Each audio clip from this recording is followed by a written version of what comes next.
Siapa yang bisa menyelamatkanmu selain Allah? Ya Allah, Ya Allah, Ya Allah, Ya Allah.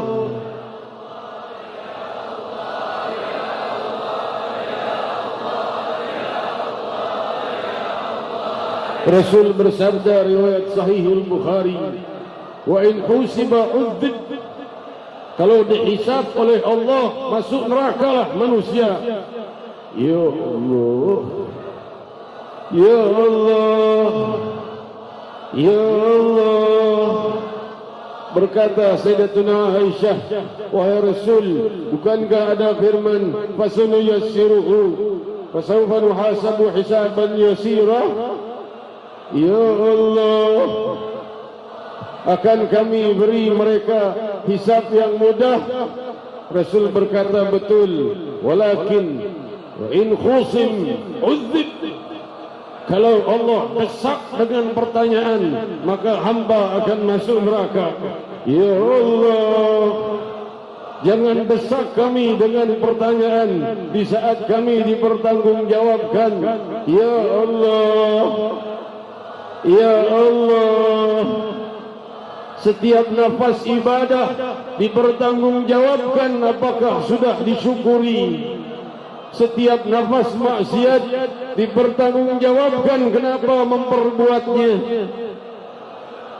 Ya Allah, Ya Allah, wa in khusima udzib, kalau kau tempat kami di saat kami di hari pertanggungan jawab, kami akan merasakan siksa neraka. Pastikan seluruh wajah hadirin bebas dari siksa neraka, wafat dengan husnul khatimah. Ya Allah, Ya Allah, Ya Allah, jangan satu pun yang terlihat di dalam kobaran api neraka. Semua wajah ini kecuali dalam surgamu. Ya Allah, Ya Allah, Ya Allah, Ya Allah, Ya Allah, Ya Allah, Ya Allah, Ya Allah, Ya Allah, Ya Allah. Masing-masing dari kami yang mempunyai kesedihan, yang mempunyai musibah, yang mempunyai masalah, yang mempunyai hutang, Ya Allah, bebaskan segala kesulitan, bebaskan segala dosa, bebaskan segala musibah, ganti kesedihan dengan ketenangan. Ya Allah, ganti segala jebakan hutang dengan kemudahan. Ya Allah, Kau yang menerbitkan matahari dan membenamkannya dengan kehendak-Mu. Ya Allah, Ya Allah, Kau yang memiliki kerajaan langit dan bumi.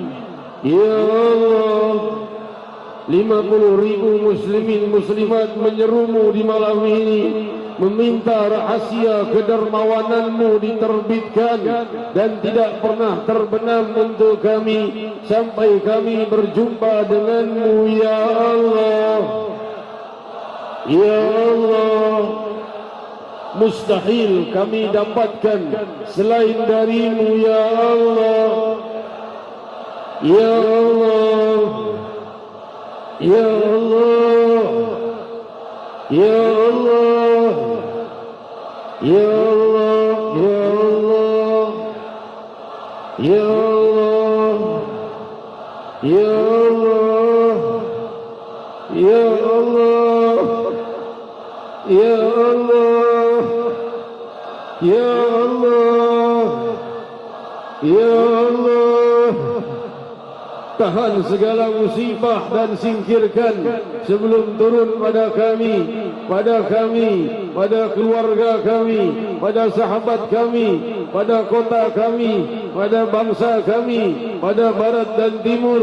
Ya Allah, Ya Allah, satu kali namamu cukup untuk menghapus seluruh dosa muslimin di barat dan timur. Satu namamu cukup untuk menjawab seluruh hajat seluruh muslimin di barat dan timur. Ya Allah, Ya Allah, Ya Allah, Ya Rahman, Ya Rahim, Ya Allah, Ya Rahim, Ya Allah, La ilaha illallah, La ilaha illallah,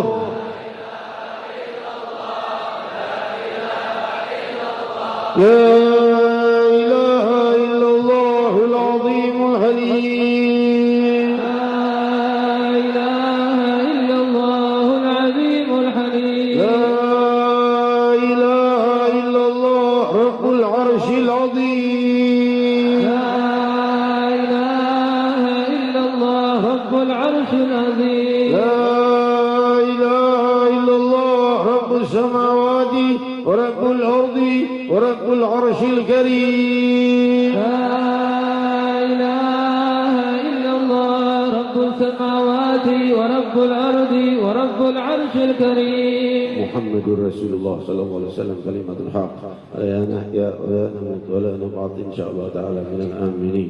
Hadirin hadirat terdengarkan ke qasidah mengingatkan kita pada mulianya Sayyidatuna Fatimah Zahra radhiyallahu anha wa ardaha bid'at Rasulillah sallallahu alaihi wasallam. Qasidah ini ditulis oleh guru mulia kita Al-Arif Billah Al-Musnid Al-Habib Umar bin Muhammad bin Salim bin Hafid. Sebelumnya ada yang tadi minta nama dari putrinya yang lahir, nama yang saya sarankan Fatimah Nurullah, Fatimah Nurullah, Fatimah Cahaya Allah. Semoga putri itu dilimpahi keberkahan dan rahmat, menjadi mahkota kebanggaan ayah bundanya dunia dan akhirat. Dan yang wafat tadi salah satu dari keluarga ayahanda dari jemaah kru majlis yang wafat, semoga dimuliakan ruhnya di alamul barzakh. Almarhum dimuliakan, dikumpulkan ruhnya bersama mugarrabin dan siddiqin dan para awliya dan salihin dan dengan sayyidul mursalin sallallahu alaihi wasallam. Demikian hadirin hadirat al-hadini ahwala kulli niyatin salihah wa ila hadratin nabi sallallahu alaihi wasallam. Al-Fatihah.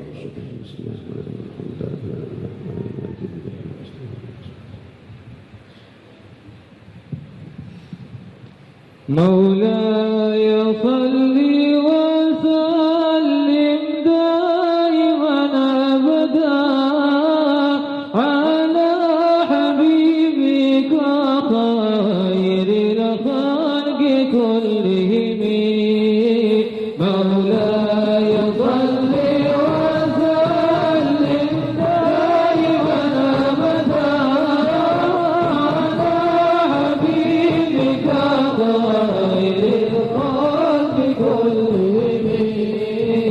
يرتاح قلبي إذا حد قد ذكر فاطمة بنت النبي المصطفى ونورنا دائما ومسات بعبر معارف ربها علما في ذكرنا يا جلالي صحب البصمة.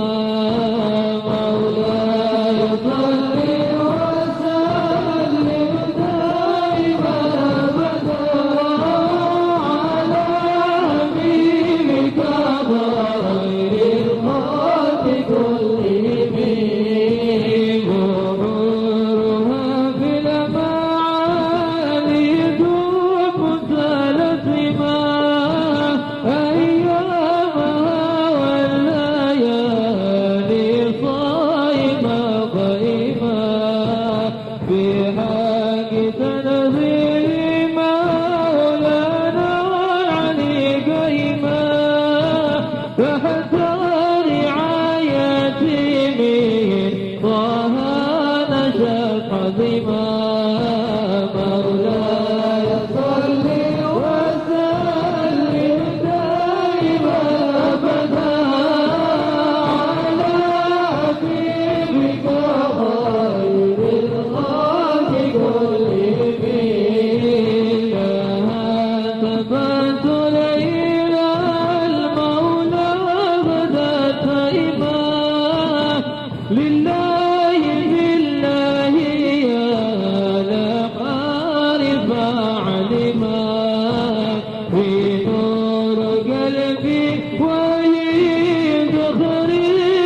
Malam minggu yang akan datang majelis kita rofa ba'dal maghrib ya, ba'dal maghrib karena ada guru mulia di komplek Hankam Citadol.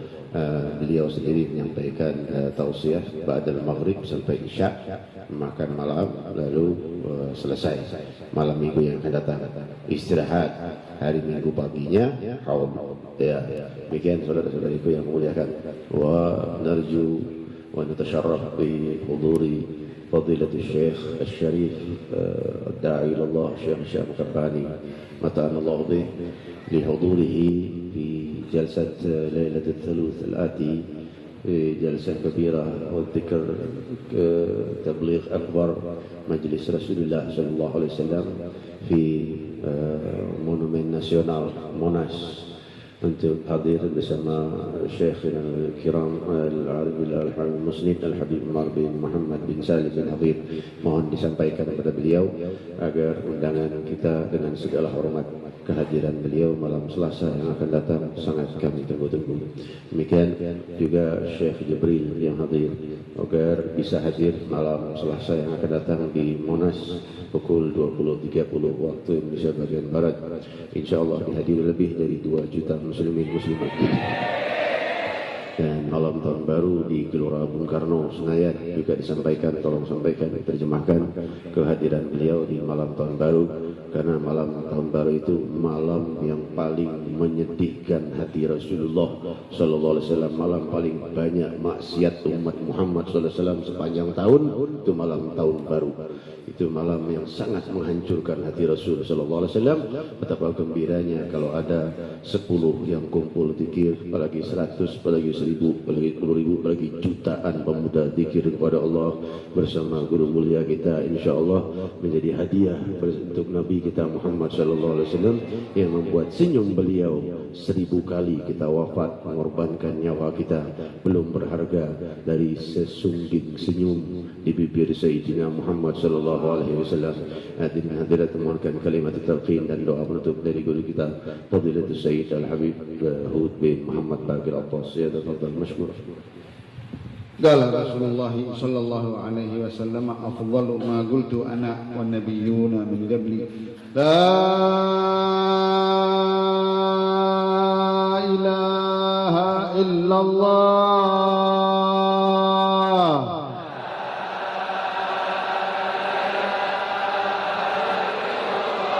لا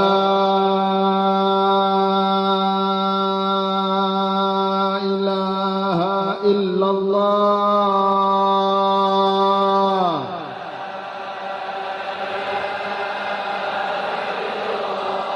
لا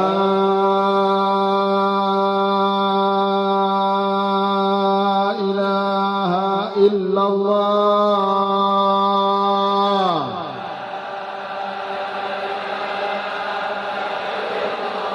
محمدا رسول الله صلى الله عليه وسلم وشرف وكرم ومجد وعظم كلمة حق عليها نحيا وعليها نموت وعليها نبعث إن شاء الله تعالى من الآمنين. اللهم صل صلاة كاملة وسلم سلاما تاما على سيدنا محمد الذي تنحل به العقد وتنفرج به الكرام وتقضى به الحوائج وتنال به الرغائب حسن الخواتم ويستسقى الغمام بوجهه الكريم وعلى آله وصحبه في كل لمحة ونفس بعدد كل معلوم لك. اللهم اهدنا من عندك وأفض علينا من فضلك وانشر علينا من رحمتك وأنزل علينا من بركاتك وألبسنا لباس عفوك وعافيتك في الدين والدنيا والآخرة.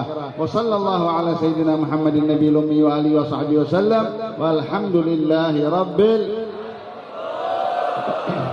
Hadirin hadirat yang akan tabarruk dengan Fadilatul Syekh Syarif Syekh Hisham Kapani ta'ala bih.